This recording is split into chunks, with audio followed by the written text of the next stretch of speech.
So yesterday morning, I helped open this event with a very high level view of, the big picture.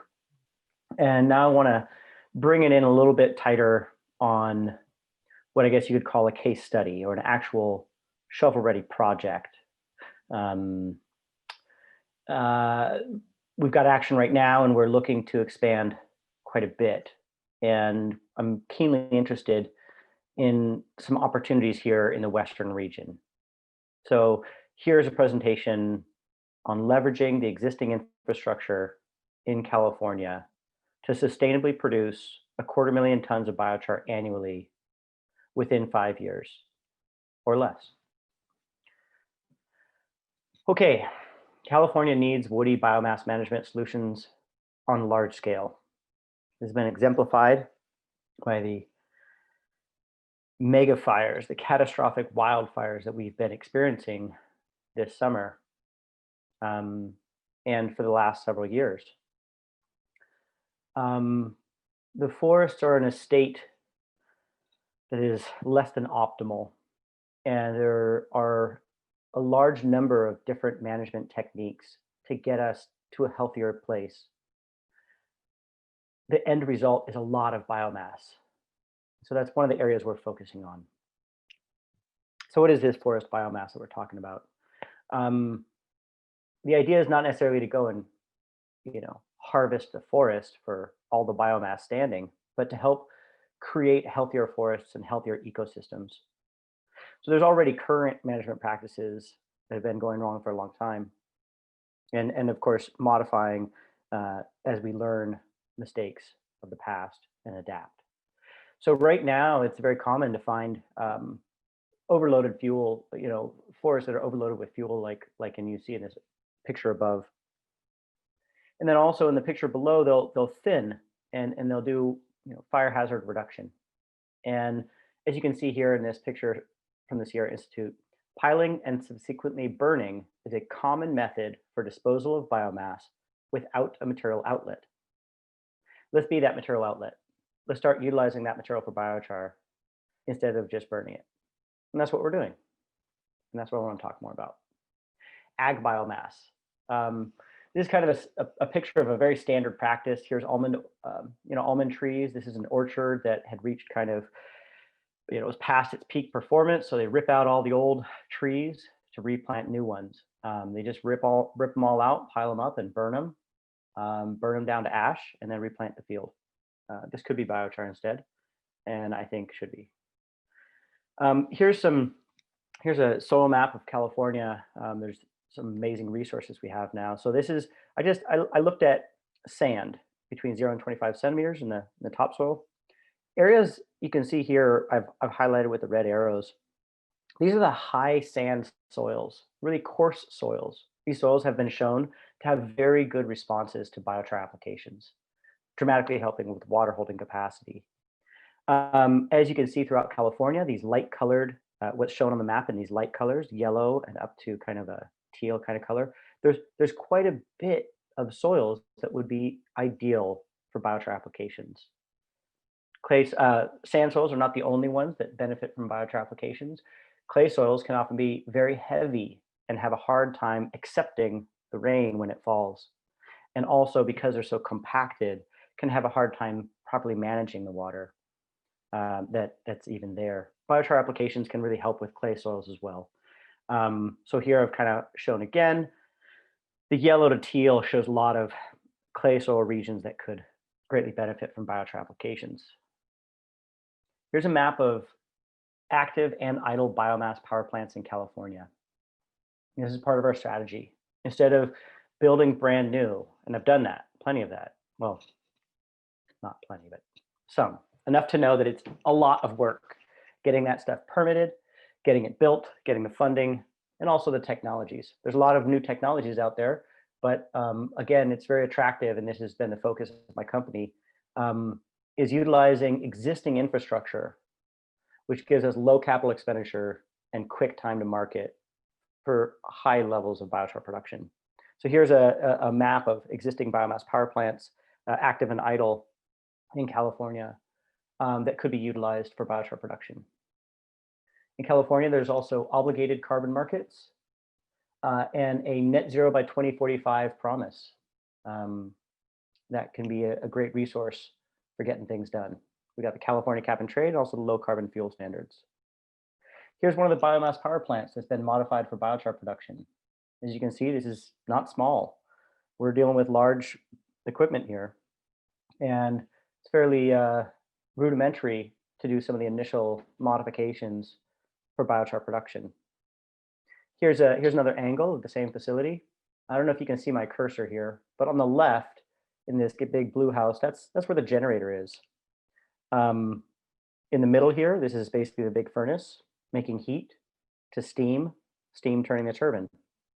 And then over here on the right would be all the emissions cleaning technologies. And this little pipe right here, that's biochar harvesting right there. As you can see, clean emissions. This is during operation, producing near 20 megawatts of power.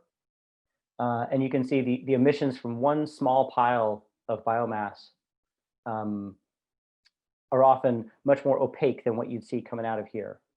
So yes, we're burning stuff, but we're burning it in a very clean, controlled environment, capturing the energy value and producing biochar. Here's a little schematic of a kind of standard combustion boiler. I just grabbed this off the Deltaway website, so thank you, Deltaway, for such an amazing little schematic. So what we're doing right now is just basically we're not really adding much to it. We're just modifying how we operate in this area here, in this combustion zone, right? So biomass comes in, you're burning the biomass, you make a bunch of steam turns the turbine. And in this area here, biochar is happening.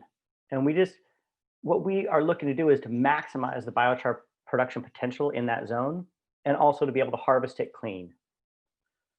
Additionally, we can add a side-along pyrolyzer. So a devoted machine to making biochar where you'd have the feedstocks going through this. The gases can go right into that same equipment, this boiler here, which is basically burning gases, and many of them are actually already piped for gases. So the biomass goes in here in a little side-along pyrolyzer, send the gases to the boiler, and harvest the biochar out the other end. Cost and timeline. The initial modifications, usually between $500,000 and $3 million and 6 months to be operational. That'll give us about 5,000 tons of biochar annually with an average size biomass power plant. Adding a side-along pyrolyzer, we're looking at 2.5 to 10 million. The big price range different because there's a lot of bells and whistles you can add depending on how much, how many bells and whistles you want to add. And that can get us up to roughly 20,000 tons of biochar annually on an average size biomass power plant. Market justification is really critical to moving forward on this. Large-scale long-term contracts with credible clients, that'd be great. It's hard to come by, particularly in the ag space. Ag space is generally a seasonal kind of take it as it comes kind of thing. It's hard to get long-term, large-scale contracts with credible clients, especially with this biochar stuff that's still kind of trying to become accepted as more than just a new fad or something like that. Entry into obligated carbon markets. Again, a big barrier we'd love to see passed. Okay, good news. In getting large-scale long-term contracts with credible clients, there's more than 10,000 research articles now published and long-term field trials finally bearing fruit. This matters. This is a big deal. This is really helping in the ability for farmers to be able to make wise decisions in their purchases. It's really important. Negative, hey, we still don't have US standards for safety and quality. EDC is kind of ahead of the game here, and in Europe, in the US, it's still in development. That is a little bit of a stumbling block. Entry to obligated carbon markets. Voluntary markets, and the good news, voluntary markets for biochar carbon credits are happening, and generally at beyond $50 per carbon dioxide equivalent. Negative, still no methodology accepted in an obligated market. Simon spoke to that eloquently. I couldn't touch that. Okay. Great news. Fund the IBI, USBI, and SBI, the International Biochar Initiative, United States Biochar Initiative, and Sonoma Biochar Initiative.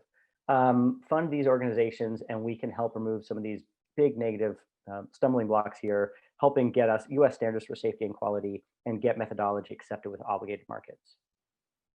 Why is biochar not already the biggest thing since sliced bread's a funny title?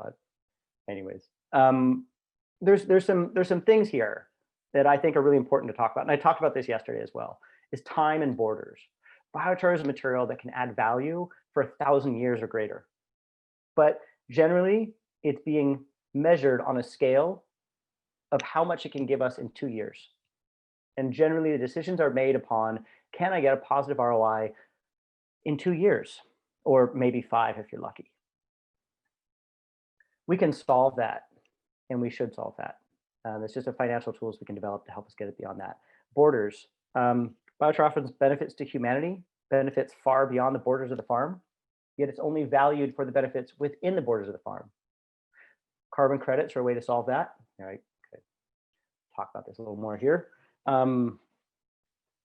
Again, with the borders, carbon credits can offer a way to do that, but also water bonds is an interesting way to get financial rewards for some of the ecosystem values of biochar, as well as insurance risk reduction for forest management, drought resiliency, and food security.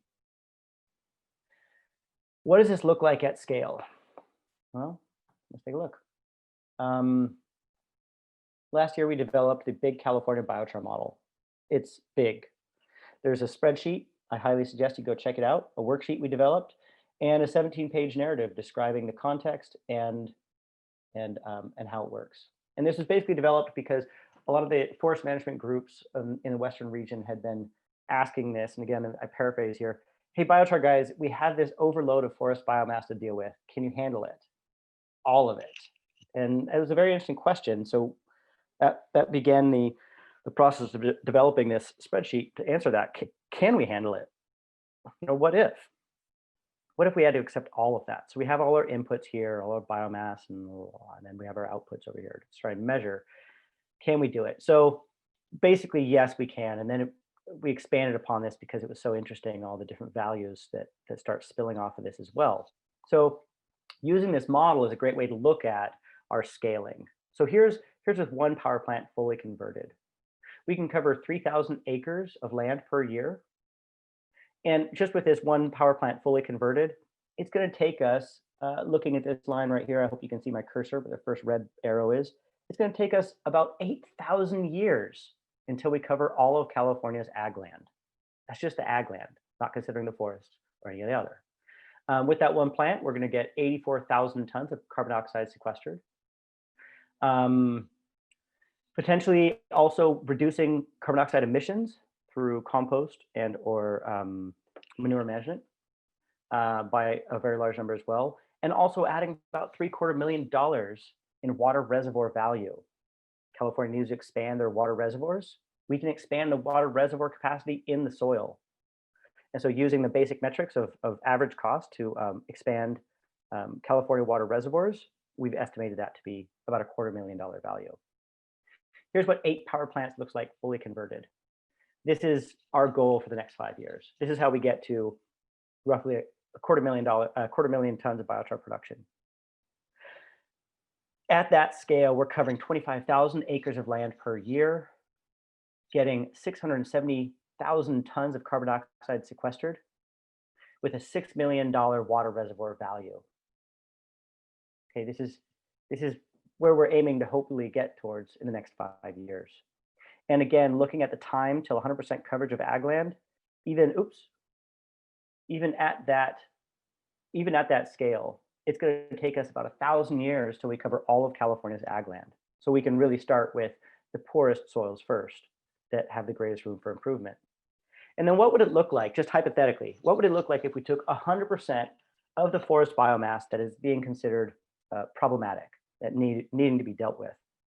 If we took 100% of that forest biomass and we're converting that to biochar on an average of 10% conversion efficiency, it would take us 160 years to cover all of California's ag land. We'd be covering 158,000 acres per year, 4.2 million tons of carbon dioxide sequestered. This is just in California and just with forestry. I'm not even talking about the ag residues or municipal yet.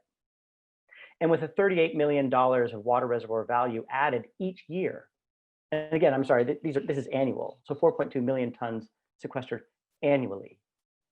So the opportunity is right. Investment in carbon pollution is going out, divestment from fossil fuel companies and the like. Investment in carbon drawdown is coming in. Again, Simon Manley, thank you for that wonderful presentation. It really illuminated this better. IPCC has listed biochar as one of the top 5 natural climate solutions with benefits in climate change mitigation and adaptation, offering tangible benefits to people on the ground. And this is a big deal. This, I think, is really putting biochar in the limelight here as one of the top 5 ways to help, get us out of this predicament we're in. So how can you take part? Pacific Biochar, my company, and other pioneering biochar companies have worked for more than a decade finding and creating the pathways to success in this industry, and we'd welcome investment. There's a lot of us out there that have been doing this for a long time. There's an amazing expertise that many of them have presented here. Donate to nonprofit organizations. Again, guys, the International Biochar Initiative, the United States Biochar Initiative, and the Sonoma Biochar Initiative are amazing nonprofit organizations that could use your donation today and would be profoundly useful in helping bring this industry up. It'd be the tide that lifts all boats. Buy some biochar. We've got truckloads ready to go. Buy some biochar carbon credits. Puro and Carbon Future are both now selling biochar carbon credits. Okay, just checklist. I covered a lot here. Support the critical industry organizations. Consider how to break the barriers of time and borders. I think there's some really interesting company development we could do there. Partnerships with my company. For instance, as Andy discussed yesterday, we're really interested in this land fund idea as one way to help address that. Investments and partnerships with biochar-focused companies like Pacific Biochar. Hey guys, we're ready to go. We've got biomass power plants modified already. We've got years of history here in California. We've got a very large client list and field trials that are coming to fruition. We'd love to scale a lot faster. I'd like to try and hit that mark of 8 biomass power plants converted within 5 years, producing nearly 250,000 tons of biochar.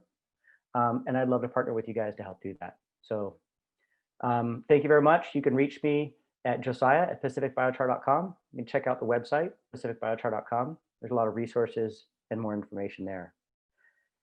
Thank you so much for your time, and thanks for taking part.